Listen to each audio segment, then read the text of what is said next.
कि हमें इंग्लिश थोड़ी कम आती है ना। अब एसएससी की तैयारी की थी तो उसका बेनिफिट हो गया मेरे को कि इंग्लिश में बहुत कंफर्ट हो गया न्यूज़पेपर पढ़ने में। जैसे अब पेपर में हिंदी ट्रांसलेशन समझ नहीं आता है कई बार, तो इंग्लिश का देख लो भाग के तो समझ आ जाता है कि हाँ यार क्या लिखा हुआ है। तो एक काम हमें करना है कि इंग्लिश को थोड़ा सा इम्प्रूव तो करना पड़ेगा।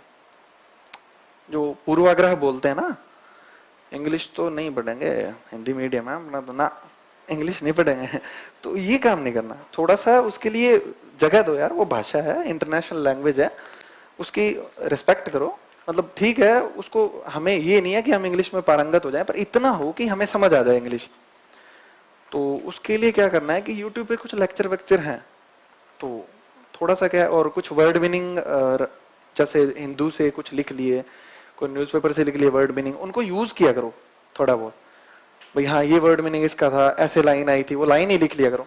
15-20 मिनट अगर आप दिन में दे दोगे ना इंग्लिश को, 15-20 मिनट ही, रोज नहीं, एक दिन छोड़ के एक दिन भी, तो थोड़ा कंफर्टनेस है ना वो बहुत जरूरी है। और अब पूर्वाग्रह बना के बैठ जाएंगे तो यूपीएससी तो अपने लिए चेंज नहीं करेगी, वो तो अनुवाद वैसे ही कंप्यूटराइज्ड होंगे, कितना मर्जी आंदोलन कर लें अपन।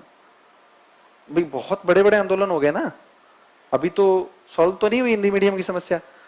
तो भाई सीधी सी बात है, जो लोग इंग्लिश सीखते हैं, कई लोग 20-20 लैंग्वेज भी जानते हैं, वो भी तो इंसान होते हैं ना।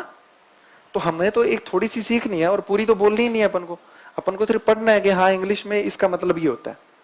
और जो पेपर लिखे हुए आते हैं उसमें इतना हार्ड इंग्लिश नहीं होती है, आप कभी पढ़ के देखना। जैसे प्रीलिम्स का पेपर था इस बार, दिया था किसी ने, साइंस ट्रैक के क्वेश्चन देखे थे, उसमें कैसे थे हिंदी में, से नहीं समझ आया ना, यही होता है, बहुत हार्ड मतलब अनुवाद काफी। तो अब इंग्लिश मेरी ठीक थी तो इंग्लिश वाले पोर्शन में से देख लिया, पर जब नहीं आएगी तो फिर क्या करेंगे। तो जब ये टॉपिक है ना, जैसे इकोनॉमिक्स हुआ, साइंस टेक हुआ, एनवायरनमेंट के कुछ टॉपिक हुए, इसमें थोड़ा सा इंग्लिश का पर्सपेक्टिव भी देखा करो कि इंग्लिश में क्या पूछ रहा है। क्योंकि कई बार जो अपने हिंदी की किताब में अनुवाद दिए होते हैं ना, उसकी बजाय कुछ और ही अनुवाद कर देते हैं।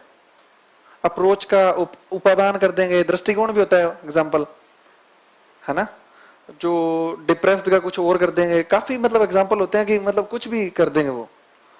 प्रतियोगिता सूचकांक, प्रतियोगिता, अपन ने ग्लोबल कॉम्पिटिटिवनेस इंडेक्स ही पढ़ा है हमेशा, अपन उसका पढ़ते ही नहीं हिंदी अनुवाद। वो तो ठीक है उसमें इंग्लिश बीच में लिखा हुआ था तो बच गए, अगर किसी को नहीं आती फिर क्या करेगा वो। और इंग्लिश देखने के आदी बनो कि हाँ इंग्लिश का, इंग्लिश देखने, जैसे टेस्ट देने जाते हो ना तो भी इंग्लिश लिखा करो। हाँ, अब मैं कोई आपको ये नहीं कह रहा कि आप कोई अंग्रेज बन जाओ, पर थोड़ा समझ में आना चाहिए, इतना होना चाहिए, है ना।